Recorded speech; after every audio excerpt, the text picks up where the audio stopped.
Banyaknya ilmuwan dan peneliti Indonesia yang memilih bekerja dan berkiprah di luar negeri terjadi akibat kondisi di tanah air yang belum kondusif. Pemerintah Indonesia selama ini memang kurang memberi perhatian kepada penelitian, sehingga anggarannya pun sangat minim.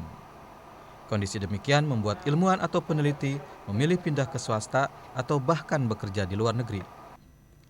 Sebagai perbandingan, jika menjadi peneliti di Indonesia bergaji hanya di bawah 10 juta rupiah, maka di Malaysia bisa mendapat gaji sekitar $5.000 atau sekitar 45 juta rupiah. Besaran gaji peneliti lebih besar dinikmati peneliti di beberapa negara lainnya, seperti di Jepang, beberapa negara Eropa, dan Amerika Serikat. Selain gaji yang minim, perhatian untuk mendapatkan hak paten atau royalti hasil penelitian di Indonesia juga masih sulit. Bahkan secara umum, anggaran untuk kegiatan penelitian masih sangat kecil. Selama tahun 1999 sampai 2007 misalnya, anggaran penelitian hanya sekitar 0,3% dari dana APBN. Kecilnya anggaran ini menyebabkan dana penelitian harus dibagi untuk sekitar 63.000 orang yang bergerak di bidang penelitian, mulai dari peneliti, teknisi, dan staf pendukung. Terbatasnya anggaran ini menyebabkan beberapa proyek penelitian kadang tidak berlanjut. Terhadap kondisi ini, Menristek Gusti Muhammad Hatta menyebutkan pihak pemerintah tengah memikirkan nasib para peneliti di Indonesia, terutama untuk meningkatkan inovasi sains dan teknologi. Bentuknya tidak berupa uang, namun kesempatan melanjutkan studi ke luar negeri. Sementara menunggu janji perhatian pemerintah bagi peneliti, saat ini di Malaysia tercatat ada 500 dosen atau peneliti asal Indonesia yang bekerja di negeri jiran tersebut.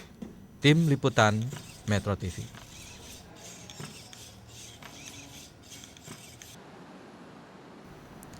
Profesor Ian Sopaheluakan setiap hari disibukkan dengan aktivitas penelitian di Lembaga Ilmu Pengetahuan Indonesia atau LIPI.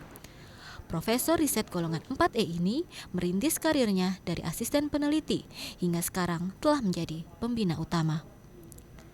Sebagai ahli ilmu geologi, Ian telah mengabdikan dirinya pada ilmu pengetahuan lebih dari 30 tahun. Namun, dedikasi dan loyalitas Ian seolah tidak mendapat penghargaan yang setara dalam hal kesejahteraan. Setiap bulan, Ian hanya menerima gaji 3,6 juta rupiah sebagai gaji pokok, ditambah 1,4 juta rupiah tunjangan peneliti. Total, Profesor Ian menerima 5,2 juta rupiah setiap bulannya. Namun, meski hanya mendapat gaji kecil, Profesor Ilmu Kebumian ini tetap setia pada ilmu pengetahuan sekaligus lembaganya. Saya kira kita, mungkin teman-teman saya juga gitu, kita punya sense of mission gitu ya. Sebut aja kalau Bank Indonesia itu kan the last resort untuk yang masalah keuangan sebagainya. Kita juga merasa bahwa LIPI ini adalah garda terakhir untuk yang menjaga ilmu pengetahuan di Indonesia. Agak narsis memang, tapi mungkin kalau nggak begitu barangkali, saya nggak tahu karena Diknas dia kan tugas utamanya pendidikan.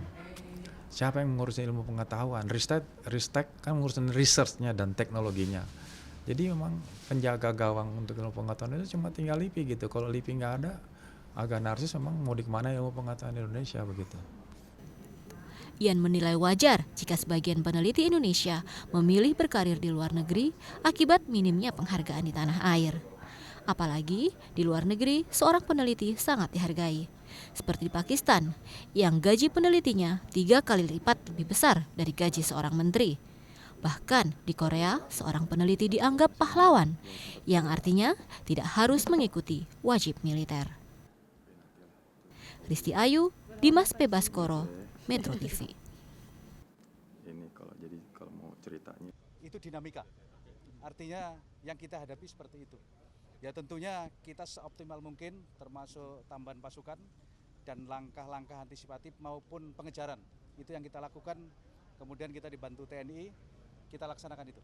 Kira semua disesuaikan dengan dinamika di lapangan. Artinya kita optimal melaksanakan pengamanan dan memberikan rasa aman. Kemudian ada seperti itu dinamika, ya kita kejar terus. Sekali lagi kesempatan kepada kita untuk melakukan pengejaran ya. Terima kasih Dek ya. Kira sudah jelas sekarang bahwa otonomi khusus itu tidak jalan. Banyak hambatan dan banyak kekurangannya sehingga tidak bisa memperbaiki kesejahteraan rakyat Papua utamanya itu. Pada saat sekarang ini yang paling penting adalah cooling down.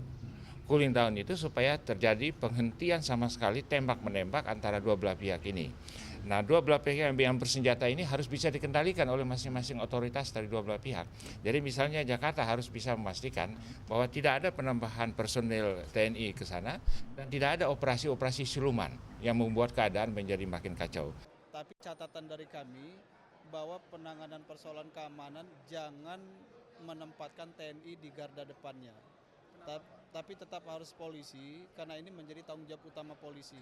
Yang kita sarankan memang dari aparat BIN dan BAIS ini harus lebih intensif ya melakukan fungsi-fungsi intelijennya termasuk operasi-operasi kontra intelijen dan penggalangan ya sehingga anasir-anasir yang diduga kuat melakukan aksi-aksi ini juga bisa dinetralisir.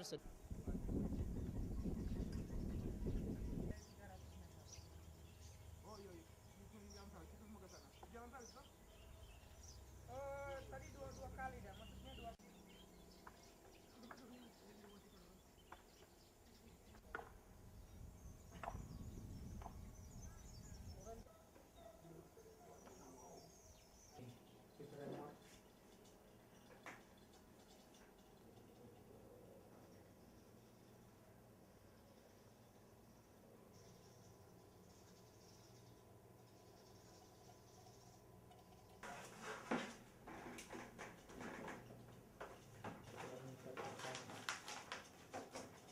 Berarti dia kecil, semakin lama. Ini loh ini.